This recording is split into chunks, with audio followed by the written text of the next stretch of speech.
Hello दोस्तों, हिंदी कक्षा में आपका स्वागत है। आज हम कक्षा 7 की हिंदी पाठ्य पुस्तक वसंत भाग 2 का पाठ 7 पापा खो गए, जो कि एक नाटक है, इसका सारांश करेंगे। इस नाटक के लेखक हैं विजय तेंदुलकर। तो पाठ का सारांश करने से पहले हम इस पाठ में आए हुए कठिन शब्दों के अर्थ जान लेते हैं। पहला शब्द है प्रकाश। प्रकाश का अर्थ होता है रोशनी। सनसनाती, सनसनाती का अर्थ होता है तेजी से। बोरियत, बोरियत का अर्थ है जिसमें मन नहीं लगता है। कर्कश, कर्कश का अर्थ होता है कठोर, कठोर स्वर। फोकट, फोकट का अर्थ है मुफ्त। आकृति, आकृति यानी आकार। हड़बड़ी, इसका अर्थ है जल्दी से। लेटर बॉक्स, जिसमें चिट्ठी डाली जाती है उसको हम लेटर बॉक्स बोलते हैं। रोशनी, रोशनी का अर्थ होता है प्रकाश। चिट्ठी यानी पत्र। पोस्टमैन का अर्थ होता है डाकिया। आफत, इसका अर्थ है मुसीबत। तकलीफ, तकलीफ का अर्थ होता है कष्ट। कायम यानी स्थिर। दोस्ती का अर्थ है मित्रता। थरथर कांपना यानी डर जाना। यत्न, इसका अर्थ है कोशिश। जख्मी, इसका अर्थ होता है घायल। इशारा यानी संकेत। प्राइवेट, प्राइवेट का अर्थ होता है निजी। स्तब्ध, स्तब्ध का अर्थ होता है हैरान। चौकस यानी चौकन्ना रहना। दाल में काला यानी गड़बड़ होना या कुछ गड़बड़ होना। गश्त यानी घूमना। गुप्त का अर्थ होता है छिपी हुई। मुमकिन यानी संभव। वक्त का अर्थ होता है समय। सावधानी से यानी सतर्कता से। दुष्ट का अर्थ होता है बुरा। करीब यानी नज़दीक। निर्जीव का अर्थ होता है बिना जान के, जिसमें जान नहीं होता उसे हम निर्जीव बोलते हैं। गप्पे मारना, इसका अर्थ है व्यर्थ की बातें करना। प्रेम यानी प्यार स्नेह। स्वीकृति यानी सहमति। प्रेक्षक, इसका अर्थ होता है दर्शक। एक्सीडेंट, इसका अर्थ है दुर्घटना। उजाला यानी रोशनी। पुनः, इसका अर्थ है दोबारा। स्थिति यानी अवस्था। हिचकिचाना, इसका अर्थ होता है संकोच करना। दाद देना, इसका अर्थ है प्रशंसा करना। चकमा यानी धोखा देना। चिंताग्रस्त, चिंता में होना। एकटक, एकटक का अर्थ है लगातार। इर्द गिर्द यानी आसपास। व्याकुल, इसका अर्थ है परेशान। फुसफुसाना यानी धीरे धीरे बोलना। संरक्षण, संरक्षण का अर्थ होता है हिफाजत। स्वभाव, स्वभाव यानी आदत। तो ये इस पाठ के शब्दार्थ थे। अब हम इस नाटक का सारांश करेंगे। विजय तेंदुलकर द्वारा लिखित इस एकांकी में निर्जीव वस्तुओं को सजीव रूप में प्रस्तुत किया गया है और उनमें संवेदना भी दर्शाई गई है। वहीं एक आदमी जो बच्चे उठाने का काम करता है, उसके हृदय में संवेदना का कोई स्थान नहीं है। इस नाटक के प्रमुख पात्र हैं समुद्र के सामने एक फुटपाथ पर खड़ा बिजली का खंभा, एक पेड़, एक लेटर बॉक्स और एक कौवा। इसके अलावा एक लड़की और एक आदमी है। वहीं एक दीवार पर एक सिनेमा का पोस्टर लगा है, जिस पर नृत्य की भंगिमा में एक औरत की आकृति है। पेड़ सबसे पहले से वहां खड़ा है। बाद में खंबा, लेटर बॉक्स और पोस्टर उस स्थान पर लगाए गए।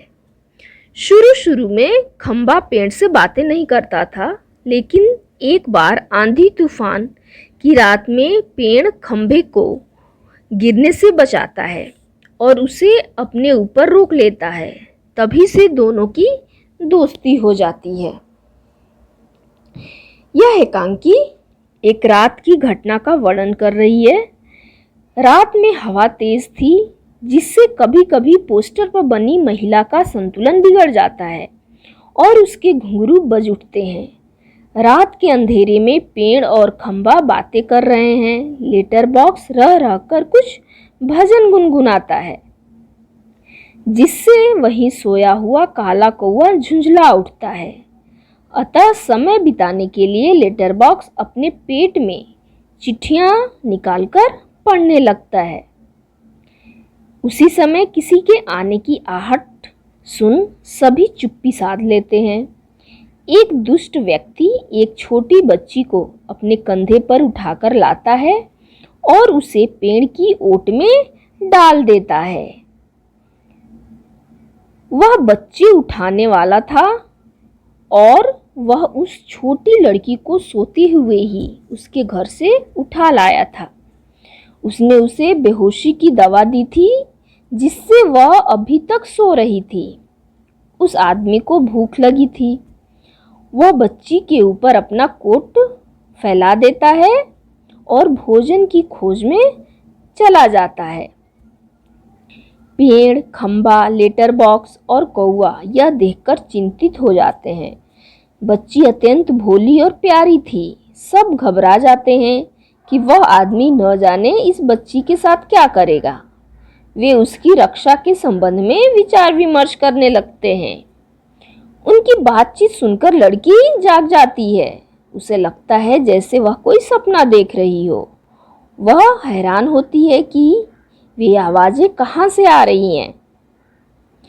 लेटर बॉक्स उसे बताता है कि वे सभी निर्जीव होते हुए भी बोल सकते हैं। लड़की यह जानकर बहुत खुश होती है। सभी उससे उसके घर का पता पूछते हैं, पर वह लड़की उन्हें कुछ ठीक ठीक नहीं बता पाती। थोड़ी देर में वह दुष्ट आदमी वापस आ जाता है। सभी चुप खड़े हो जाते हैं और बच्ची भी कहीं छुप जाती है।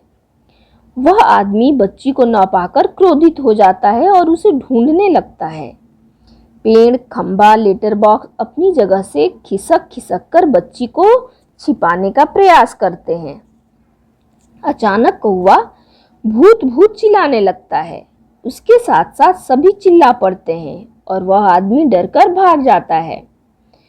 उसके जाने के बाद सभी लड़की को ढूंढते हैं तो वह पोस्टर वाली औरत के पीछे से निकलकर आती है। सभी खुश हो जाते हैं। लड़की थककर सो जाती है। अब सभी उस लड़की को उसके घर पहुंचाने का उपाय सोचने लगते हैं। अचानक कौवे को एक तरकीब सूझती है। वह पेड़ से कहता है कि सुबह तक वह लड़की के ऊपर छाया किए रहें जिससे वह देर तक सोती रहेगी, और खंभे से कहता है कि वह थोड़ा झुककर पेड़ पर टिककर खड़ा रहे। इससे लोगों को लगेगा कि यहाँ कोई एक्सीडेंट हो गया है और वे पुलिस को बुलाएंगे। पुलिस लड़की को देखेगी और उसके घर का पता मालूम कर उसे वहां पहुंचा देगी। लेटर बॉक्स कहता है कि यदि इतना करने पर भी कोई न आया तो क्या होगा। तब कौवा उससे कहता है कि लाल ताऊ, तुम तो पढ़े लिखे हो, तुम्हें कुछ करना होगा। सुबह होते ही सभी देखते हैं कि पेड़ झुककर लड़की पर छाया किए हुए है। लड़की गहरी नींद में है। खंभा टेढ़ा खड़ा है। कौवा कांव कांव कर सबका ध्यान आकर्षित कर रहा है और पोस्टर पर लिखा है, पापा खो गए। लेटर बॉक्स धीरे से सबसे कहता है कि यदि किसी ने इस प्यारी बच्ची के पापा को देखा हो तो उसे यहाँ लाएं। और इसके साथ ही यह नाटक समाप्त हो जाता है। तो अगले वीडियो में हम फिर मिलेंगे। धन्यवाद।